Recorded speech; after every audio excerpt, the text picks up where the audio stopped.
All right. So it looks like we are live. Thank you guys so much for tuning in. Again, my name is Heidi Foy, and I am the creator of opportunities at Bullfrog Creatives. Today we are moving forward with our College Rodeo 101. It really feels like a long time. Apparently one day off during the week kind of throws off my schedule. So feels like a little while since we've talked to everybody. This week or today we have Kaylee Moyer, which I understand is about to change. Kaylee Moyer with us. She is the coach from Frank Phillips College. Kaylee, thank you so much for joining us. We so appreciate your time. I imagine that this is a crazy busy week for you guys. So thank you so much for joining us. Yeah, thank you. My husband and I met through College Rodeo, or my future husband met through College Rodeo. And so it's just kind of all part of it, So. Yes, I get that. That's cool. Well, congratulations. I hope that this is not too crazy stressful for you. So we'll make it really easy. They're super easy questions. So let's just start out. Talk to me a little bit. Where is Frank Phillips College located?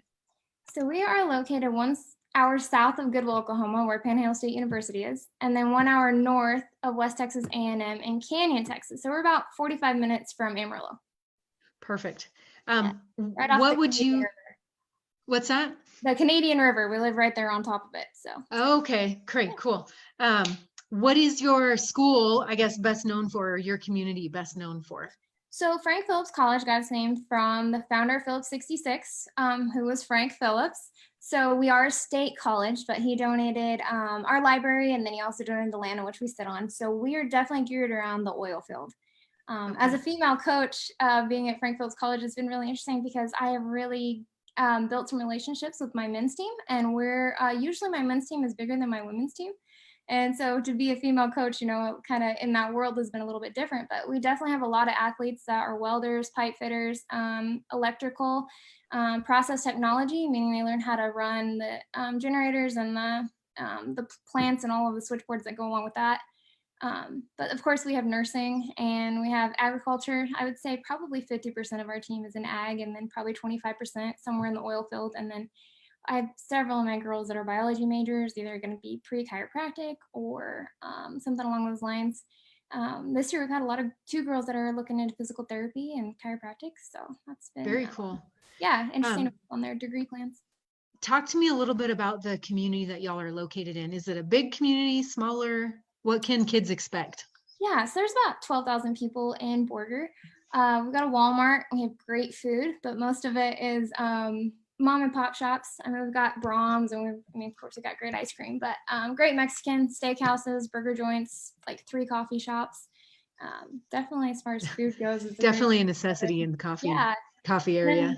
The Four Sixes Ranch is just 20 miles south of us. So the Crutch Ranch, the Big Creek Ranch, a lot of big ranches right there off the Canadian River. Very cool. Thank you so much. So talk to me a little bit about campus life, and then also, do you all require incoming freshmen to live in the dorms or live on campus? Yeah, so as far as junior college goes, what I love about the junior college aspect is that we're small, and so of course you get great practices. You're not roping with 20 other breakaway ropers. You can have quality practices.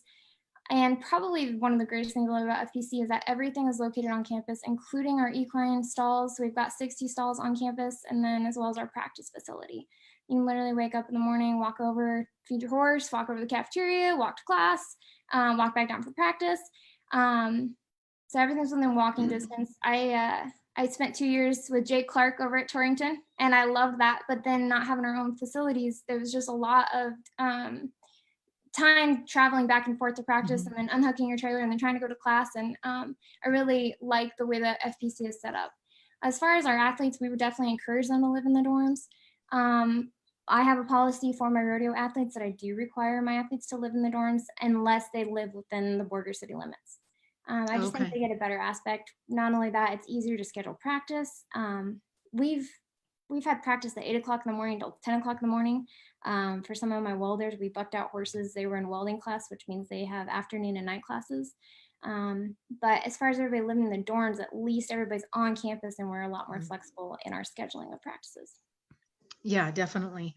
Now you talked about a few of the degree programs that you've seen. Are there any others, like just off the top of your head, that are offered at Frank Phillips? Yeah, so Texas has something called the Texas Core, which means that every Texas state institution has the exact same core.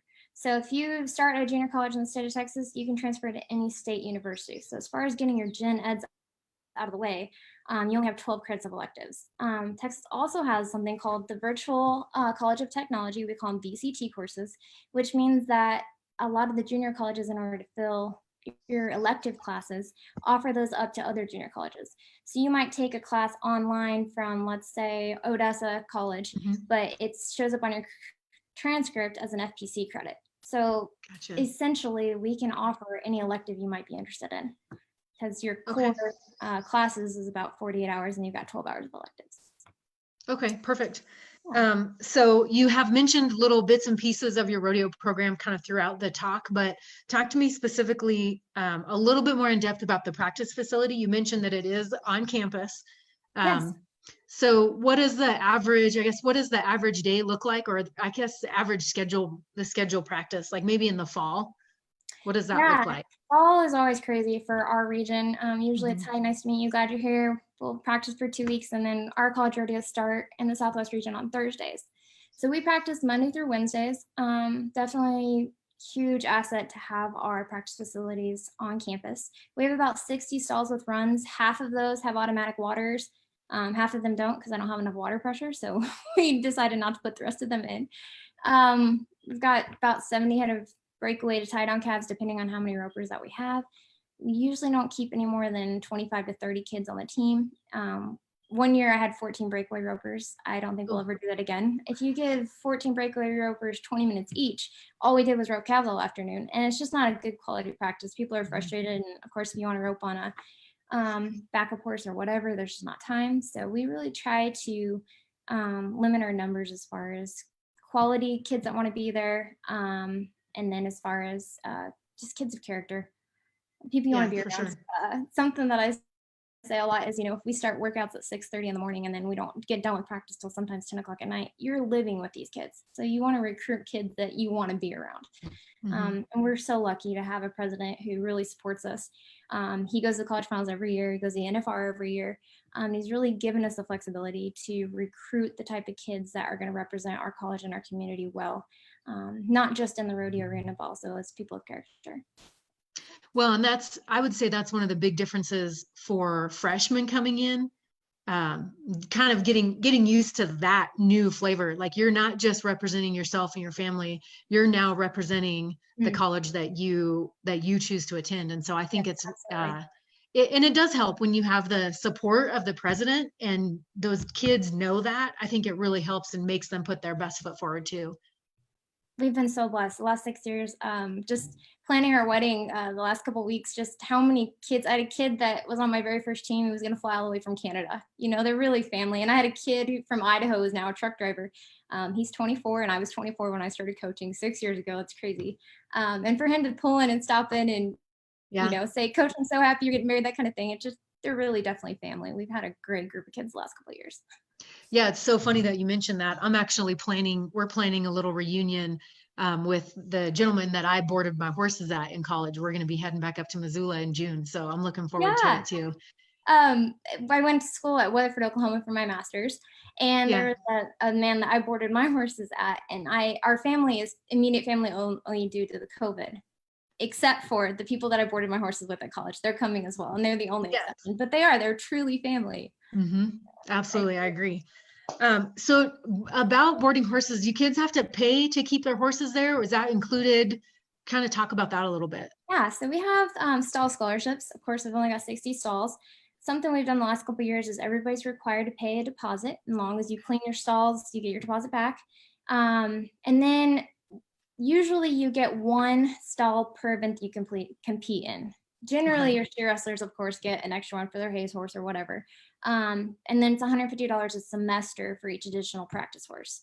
Not to name names, but Mr. Zach Hamer, who rodeoed for me a couple years ago, is now with CJ at Sol Ross. One year he wanted to bring like 8 head. I was like, okay, all right, so we're gonna have to limit maybe the number just a little bit. 8 head was a little much, but it's just $150 a head per semester. So essentially, Okay, less perfect. than a month. Now you mentioned tie down and breakaway calves. I assume y'all have rough stock and goat tie and steers, all the Yeah. things. So we've been really, really blessed. This year, our goats went to Vegas, and they were used over there for the world's is it the world's toughest? Yeah, there we go. World's toughest. They're in Vegas, so we've got probably about 30 to 40 head of goats that are used for clinics, and then they usually are used at jackpots or rodeos or whatever. And then this year we were really blessed. Cody Custer blessed us with an exceptional pen of practice bulls. And then we've got Alan McCloy, who's 30 miles on the road. We've got Box K, who's about an hour away. We just got a plethora of bulls. My very first year coaching, I had no women on my rodeo team. I got done with college finals, and then I started coaching immediately. So essentially, I haven't missed a college final since I started college rodeo, which is pretty fun. But just the community's really come together. That first year, I had 8 bull riders on the team, and so we have been super blessed with just outstanding bullfighters. And then bulls. Cody Custer's definitely helped us out the last couple of years, and I've got about 5 other contractors that have helped us out as well. This year we drove all the way to Laramie and we got Summit horses, and they were just awesome. We had a bunch of campaigners that were 18 to 24 years old, and I've got 4 bareback riders on the team, and they were just perfect for the set of kids that we had this year. So I don't know, every year they kind of come from everywhere, but we go all the way to Laramie, Wyoming, down to South Texas, wherever we need to get quality practice stock. And then of course we've got steer wrestling steers that come from Jace Honey every year, who provides the steers at the NFR. And then we've also got team roping steers from a guy right down the road who provides the steers for the Spicer Grip team roping. Awesome.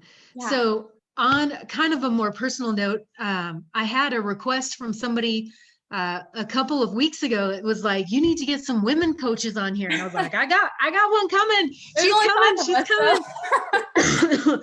So let's talk a little bit about that. I mean, I never had and even an assistant women coach that was a woman, let alone really had any interaction with other women's coaches. There was one in our, sorry, I got a kid sneaking in. There was one in our region, but it just is very kind of few and far between. Do you feel like, I don't know, is it different for you? I know in so many industries that kind of being a woman in a man's world, really, you kind of feel like you're treated differently. Do you feel like you get treated differently? I'm sure there's some instances for sure, but man, I've just been so blessed with incredible mentors and coaches. Coach V at Southwestern Oklahoma State, I went to meet with him. When I started my master's, it was the first year that the NIRA had allowed 5th year eligibility cards to count on the points team. So that opened up a whole new door for scholarships for those that were going to graduate school. So I met with Southwestern Oklahoma State University's Mike V, and he just sat me down and he said, Kaylee, if you could do anything in the world, what would you do? And I said, I would do what you do. And he said, well, do it. And I said, I can't, I'm a girl. That was literally the words that came out of my mouth. And he said, well, that's a stupid reason not to do something. And then my time with Craig Latham at Panhandle State University and Robert Upbar, man, they had us girls sorting bucking horses. Robert would call at like 7 o'clock in the morning, and he's like, hey, what time do you have class? And he'd be like 8:30. He's like, hey, we can go gather bucking horses 30 miles away, and I'll have you back in time for class, which never happened. But he never treated us like a girl, you know. And then Craig gave us opportunities to be behind the bucking chutes all the time. He really taught us all elements of the arena. In fact, it wasn't just asked, it was expected. And it didn't matter if you were a man or a woman. And that, man, I'm just so grateful for those type of coaches, because they allowed you to believe you could do anything. So. Yeah, definitely. Yeah. I think those experiences are awesome. I know even as a contestant, you know, and just growing up in the rodeo world in general, I never felt that because I was a woman, I couldn't do anything. I mean, I think we're so lucky to be raised in this environment. It's almost opposite of what I hear other women experiencing in other areas, but it's almost opposite. Like, we get to and are expected to do the work that the men do and perform at the level that the men perform at. And I've never felt, I mean, I'm happy to hear you say all those things, because that's been my experience as well. Like, I just never really felt like because I was a woman, I couldn't do that. And so I'm glad to hear that even in the coaching ranks, it's the same. Last year, Guy Winters, we were waiting on our pickup man, and it was his son. And Pecos is always late, and we are so blessed to have an outstanding pickup man. But we love you, Pecos, but he's always late, so we just need to count on it. And Guy's like, "Well, Kaylee, why don't you start picking up?" And I was like, "Well, I didn't know what to say." And but he meant it. And so this year, he taught me how to pick up, and it's just really cool to have just the resources and the opportunities that we've had with people around us. It really takes a village, but nobody's treated me different because I was a girl. If anything, they said, "Oh, well, you're capable. Let's get after it." And they've helped give me the tools to be able to do so. That's cool. CJ I love to Aragon hear down that. at Alpine, he's just been welcoming from day one. Definitely. Awesome.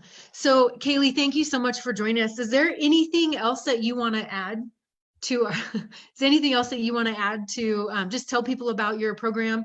Actually, I take that back. I know we're going to get this question because we've got this question every time. Do y'all have engineering, environmental studies program? Again, we do not necessarily, but there's VCT, the Virtual College of Texas. Gotcha. So it's definitely not out.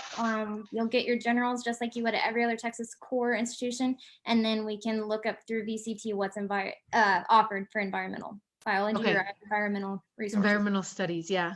Okay. So then my other question is, are you fully recruited for this fall, or are you looking for more people, and do you have any scholarship money available? Yes, always.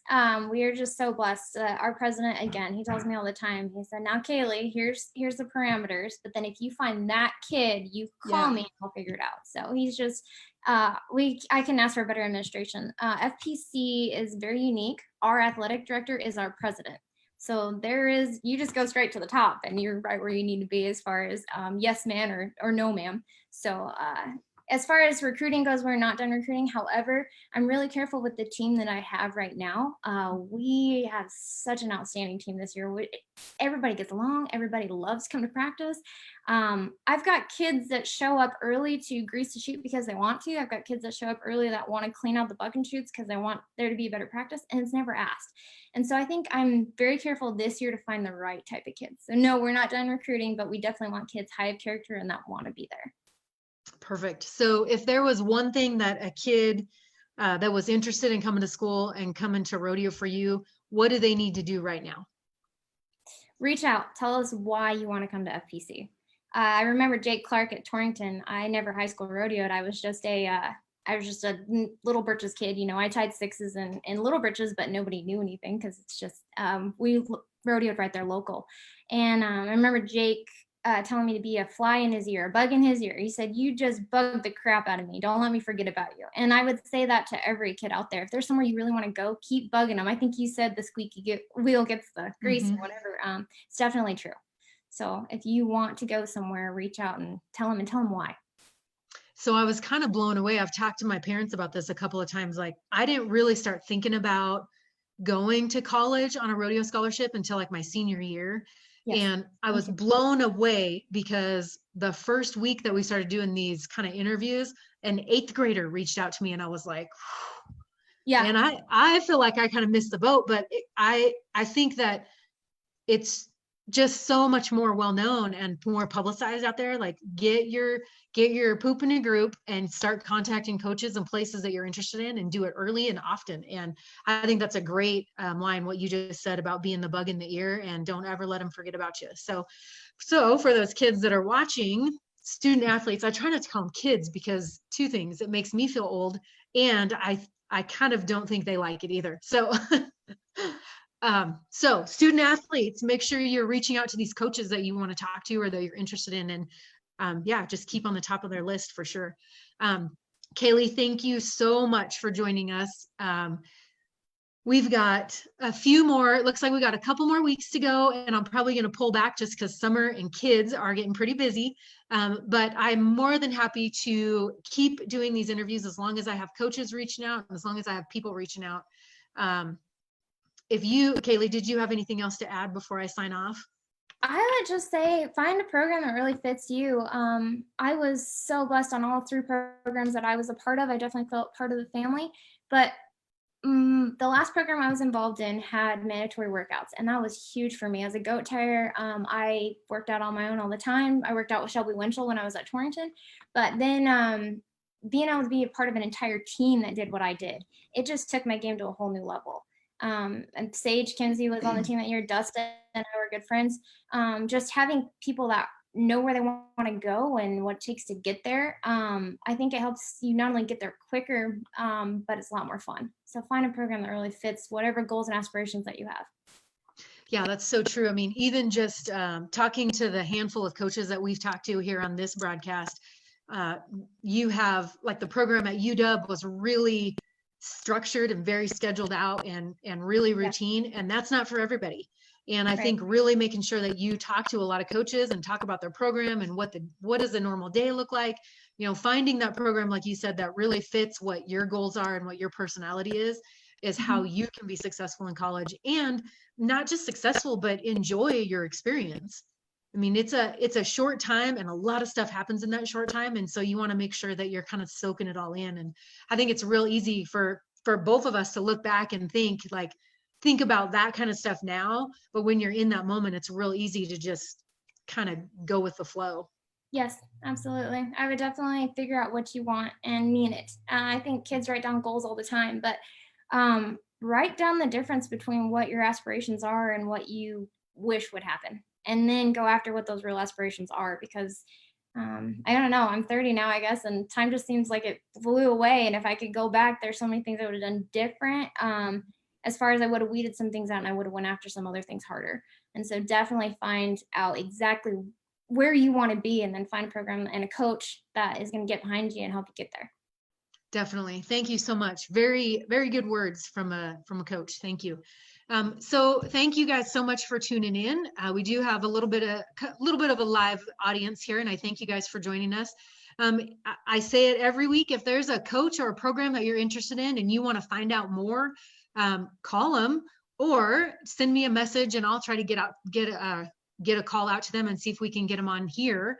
Again, I appreciate you guys tuning in. If you're rewatching this, you're not watching it live, make sure you post your questions or reach out to myself or Kaylee, and we would be happy to answer those questions for you. So we will see you back here on Friday. We had a little change up, so we're going to go with Gabe Burrows, who is from Dodge City Community College. He will be joining us on Friday. He's a great guy. Fantastic. Yeah. I probably meeting far more coaches now than I have the whole time I've been involved in the CNFR, putting a face to a name now, actually. Yes. Yeah, totally. There's people that I've seen at the college finals, but I didn't know exactly whose program they matched up with. And man, just thank you. I guess something I would say, I tell CJ Aragon this all the time, that he needs to write a book. But what you've done is kind of given us a virtual book, as far as there's not a manual or book you can read on rodeo coaching. It's a totally different element of coaching. And so thank you for these videos, because it's been great for me to watch too. I've been writing down notes and, oh, that's a good idea. Or yeah, so thank you very much. Definitely. Well, I appreciate it. I'm a big fan of college rodeo. Clearly it helped me pay for my degree. So I'm always looking for an opportunity to stay involved. So thank you guys. Thank you, Kaylee, for joining us. Thank you guys for joining us live, and we will catch you on, this week is totally messing me up. Friday. We will catch you on Friday.